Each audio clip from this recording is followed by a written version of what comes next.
নমস্কার বন্ধুরা, Jhuma kitchen YouTube চ্যানেলে সকলকে স্বাগত। আশা করি আপনারা সবাই ভালো আছেন, সুস্থ আছেন। আর এখন তো ঠান্ডা অনেকটাই কেটে গেছে, তো এখন এই আবহাওয়াটা কিন্তু দারুণ লাগছে। আর এই দেখুন চলে এসেছি খেতে, মানে আমাদের ঘরের সামনে আপনাদের দাদাভাই ক্ষেত বানিয়েছে। তো এই সাইডে মূলো ছিল, সেটা পরিষ্কার হয়ে গেছে, কারণ আমরা মাঘ মাসে মূলো খাই না, তুলে ওটা দিয়ে দেওয়া হয়েছে গরুকে। আর এদিকে এই দেখুন ফুলকপি, প্রত্যেকটা গাছে ফুলকপি হয়েছে, দেখেছেন? আর ফুলকপিগুলো কি দারুণ হয়েছে দেখুন, একদম টাটকা ফ্রেশ। এই ফুলকপিটা সবার আগে হয়েছে যেহেতু, ওই জন্য দেখুন একটু ফুটে গেছে ফুলকপিটা। তো এইটা আগে তুলি, আর একটা নেবো যেটা বড় দেখে, কাটার দরকার নেই, তুলে নিই। হ্যাঁ বন্ধুরা, হয়তো ভাবছেন যে ফুলকপি দিয়ে আজকে কি হবে। তো এরকম টাটকা সার ছাড়া বাড়ির ক্ষেতের ফুলকপি দিয়ে আজকে করব ফুলকপির রোস্ট। সেটা কিন্তু আপনারা ভাতেও, গরম গরম ভাতে খেতে পারেন, নইলে লুচি বা পরোটা সব কিছুর সাথে খেতে পারেন। আর আজকে আমরা এই ফুলকপির রোস্ট খাবো হচ্ছে গিয়ে আলুর পরোটা দিয়ে। তো আপনাদের সঙ্গে শুধু ফুলকপির রোস্টটাই রান্নার মেনুটা শেয়ার করব, আর আপনাদের সঙ্গে তো আলুর পরোটা আমি অনেকদিন আগেই করেছি শেয়ার। তো এইগুলোই রান্নাবান্না আজকে হবে। তো শুধু রোস্টটা কিভাবে রান্না করি দেখবেন। এদিকে একটা তুলে নিয়েছি, আরেকটা তুলবো। এই নয়, কোনটা নেবো? এইটা নি। হ্যাঁ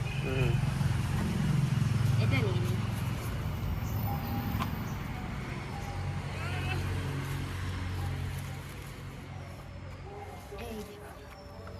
দুটো ফুলকপি নিয়ে নিয়েছি, আর এইখানে ক্ষেত, আর এইখানে বন্ধুরা উনুন। এই দেখুন এখানে রান্না করব। তো একদম কোথাও যাওয়ার ঝামেলা নেই, ঝুট ঝামেলা ছাড়াই রান্না বান্না হয়ে যাবে। তো উঠি, কাটাকাটি শুরু করি। এই দেখুন ফুলকপির এই পাতাগুলো আমি ছাড়িয়ে নিচ্ছি, তারপরে ফুলকপিটা কেটে নেব। আর এই ফুলকপির পাতা কিন্তু বাটাও দারুণ লাগে খেতে। পাতাগুলো রেখে দেবো নাকি নয়ন? তোমার ইচ্ছা। আমার ইচ্ছা, দারুণ লাগে কিন্তু খেতে। এটা যদি আপনারা চিংড়ি মাছ দিয়ে বাটা খান সেটাও ভালো লাগবে, আর নইলে রসুন আর কালো জিরে দিয়ে করলে সেটাও ভালো লাগবে। তো এখন তো এটা আমি করছি না, যদি করি তখন আপনাদের সঙ্গে শেয়ার করব। এটা ছাড়িয়ে, এ বাবা এতটুকু হয়ে গেল ফুলকপি। পাতাতে মনে হচ্ছে ভালো বড় হয়েছে, দেখা যাক। কেটে নিই, ক্ষেত তো বন্ধুরা পাশেই, দরকার হলে আবার একটা টান দিয়ে তুলে নিয়ে চলে আসবো। আর দেখুন এই নকনকা ফুলকপির ডগাগুলো ভাঙতে যা লাগছে, টস টস করে আওয়াজ হচ্ছে। বাবা,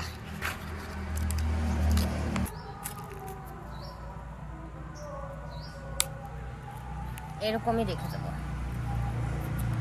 বড় বড় হলে ভালো হতো জানো।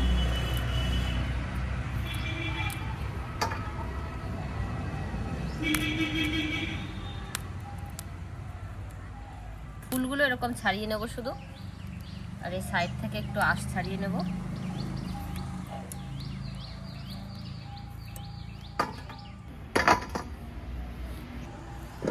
এই দেখুন বন্ধুরা, ফুলকপিটা কেটে নিয়েছি, আর এরকমই কিন্তু বড় বড় রাখতে হবে, নইলে আবার এটা সিদ্ধ করতে হবে, একটু হালকা ভাজতে হবে, তখন আরও কমে যাবে, ওই জন্য একটু বড় বড় করে রাখতে হবে। আর এদিকে এই দেখুন সব রকম মশলাটা আমি রেডি করে নিয়েছি, যা যা দেব। এখানে নিয়ে নিয়েছি টমেটো পেস্ট, পেঁয়াজের পেস্ট, এটা আদা রসুন কাঁচা লঙ্কা, আর এখানে আছে পোস্ত, আর হচ্ছে গিয়ে 10-12টা কাজু বাদাম, 2 চামচ পোস্ত, 10-12টা কাজু বাদাম দিয়ে পেস্ট করা, জিরে গুঁড়ো, ধনে গুঁড়ো, আর কাশ্মীরি লঙ্কার গুঁড়ো, হলুদ আর লবণ। এই একটু মশলা লাগবে, সেটা রেডি করে নিয়েছি। আর নিয়েছি টক দই।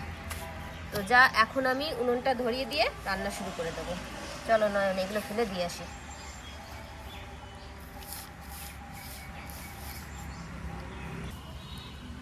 এইদিকে উনুন ধরিয়ে জল গরম বসিয়ে দিয়েছিলাম, এখন আমি এটা দিয়ে দেবো জলটা ফুলকপির মধ্যে। গরম জলে একটু ভিজিয়ে রেখে দেবো, তাহলে পোকামাকড় যা থাকবে সব বেরিয়ে যাবে। কড়াই গরম হয়ে গেছে, আর ফুলকপিটাও আমি গরম জলে ভালো করে ধুয়ে নিয়েছি। এখন দিয়ে দেবো সাদা তেল, পুরো রান্নাটাই আজকে সাদা তেলে হবে।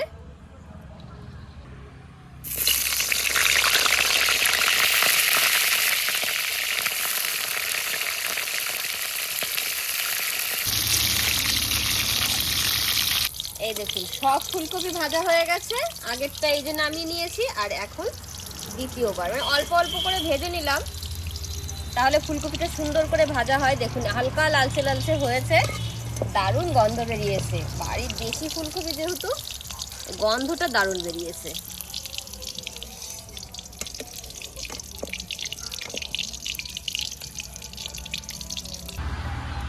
এবার আমি মশলাটা কষিয়ে নেব। ফোড়নে দেব একটু গোটা গরম মশলা আর 2-3টে তেজপাতা।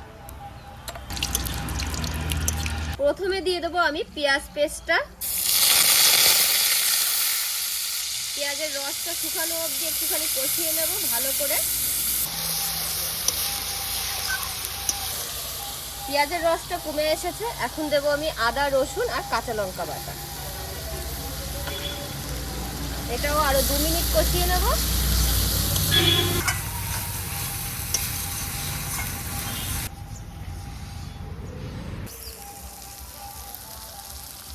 এখানে নিয়ে নিয়েছি 2টো টমেটো পেস্ট করে, এটাও পুরোটা দিয়ে দিলাম। টমেটোর যত সময় রস না শুকিয়ে আসবে তত সময় আমার কষাতে হবে। টমেটোর কাঁচা গন্ধ থাকলে কিন্তু একটু মশলার স্বাদ আসবে না।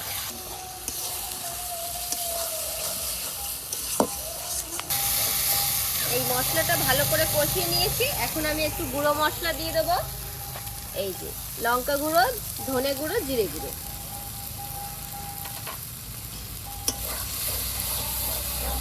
এর মধ্যে এখন দিয়ে দেবো স্বাদ অনুযায়ী আমি লবণ আর রঙের জন্য একটু হলুদ।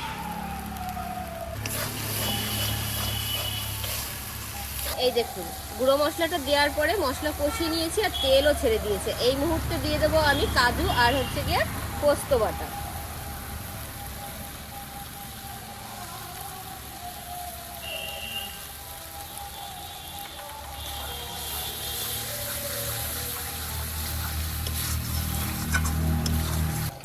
ওদিকে তো মশলা কষানো হচ্ছে, সব রকম মশলা দিয়ে কষিয়ে নিচ্ছে। এখন লাস্ট এই যে দিয়ে দেবো টক দই, আর টক দইটা ভালো করে ফেটিয়ে নিতে হবে। আমি এখানে 100 গ্রাম মতো দই নিয়ে নিয়েছি। এটা ফেটাচ্ছি ভালো করে যাতে দানা দানা না থাকে। মশলাটাও দেখুন আস্তে আস্তে কষিয়ে নিচ্ছি আর তেলটা ছেড়ে দিয়েছে, কি দারুণ লাগছে দেখতে। এবার আমি দইটা দিয়ে দিচ্ছি।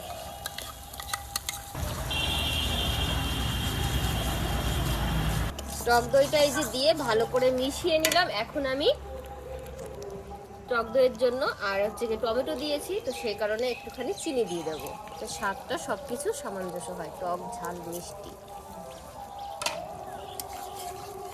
নয়ন কেমন হবে খেতে মনে হচ্ছে বলো? কি জানি বলতে পারছি না।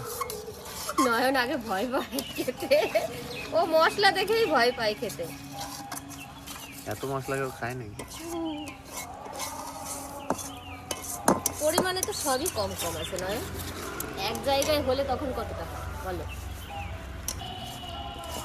মশলাটা দেখুন ভালো করে কষিয়ে নিয়েছি, এখন আমি দিয়ে দেবো পরিমাণ মতো জল।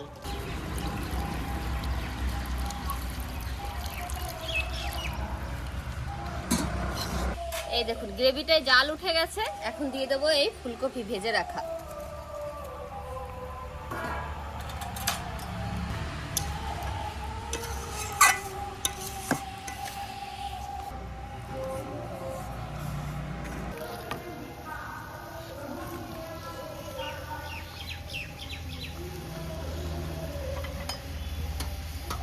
এই দেখুন একদম গ্রেভিটা মাখো মাখো হয়ে গেছে।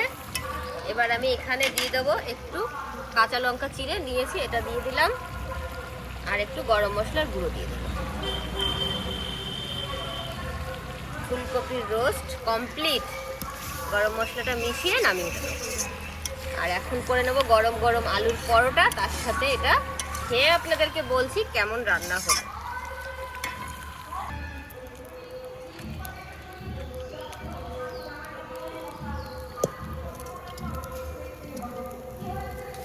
এই দেখুন ফুলকপি রোজ বানিয়ে ফেললে, আমি নেই আর তুলতে একটু মায়া লাগলো না ফুলকপি? তোমার খেতে আনা দিয়ে দিয়েছি আজকে, দাদা নেই বাড়ি আপনাদের। আর এই দেখুন 3টে, 2টো তুলেছি, তারপরে দেখে একটু কম কম লাগছে, আবার একটা নয়ন তুলে দিয়েছে। তো এই দেখুন বন্ধুরা আলুর পরোটাও আমাদের হয়ে গেছে। এখন আপনাদের দাদা ভাইও চলে এসেছে বাড়িতে, তো আপনাদের দাদা ভাই টেস্ট করে বলুক কেমন রান্না হয়েছে।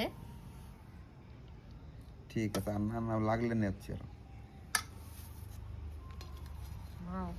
এটা কি আলুর পরোটা? হুম, আলু তো জমিন নেই, কিনা আলু। কিনা আলু আলু এবার লাগাইনি, প্রত্যেকবার লাগাই আমাদের বাড়িতে আলু, এবার আপনাদের দাদা ভাই আর আলু লাগাইনি। বাহ সুন্দর সেন্ট তো পাওয়াটাই। দেশি ফুলকপি খেয়ে দেখো, কিন্তু একটু সার দাও নি, ওই জন্য ফুলকপিগুলো একটু ছোট ছোট হয়েছে, সার দিলে এত বড় হতো। এত সুন্দর হয়েছে না সত্যি।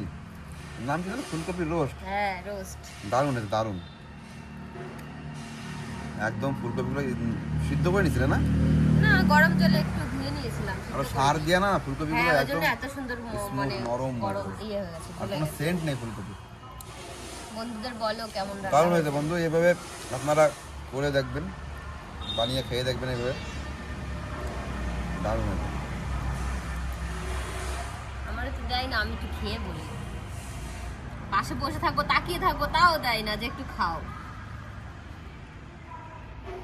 দেখি একটু, আপনার দাদা ভাই সত্যি বলছে না মিথ্যে বলছে? অসাধারণ হয়েছে বন্ধুরা, সত্যি। দারুণ। পরোটার সাথে কিন্তু বেশি মানে ভালো লাগছে বলো? না এসব জিনিস এই যে মানে গরম গরম গ্রেভি টাইপের ভাতেও তো, ভালো লাগবে। রুটি পরোটা গরম ঝরঝরা ভাত হবে। তো বন্ধুরা আপনাদেরকেও বললাম, আপনারা সত্যি এরকম করে রান্না করে খাবেন, অসাধারণ হয়েছে রান্নাটি। আর পুরো ভিডিওটি আপনাদের সঙ্গে শেয়ার করলাম, দেখলেন কিভাবে কি করেছি। আর এইভাবেই আমার পাশে থাকবেন, আমার চ্যানেলটি অবশ্যই আপনারা সাবস্ক্রাইব করে দেবেন, আর লাইক কমেন্ট শেয়ার করবেন বন্ধুরা। তো আপনারা সবাই ভালো থাকবেন, সুস্থ থাকবেন, সাবধানে থাকবেন। দারুণ হয়েছে দারুণ দারুণ, হেবি সুন্দর হয়েছে।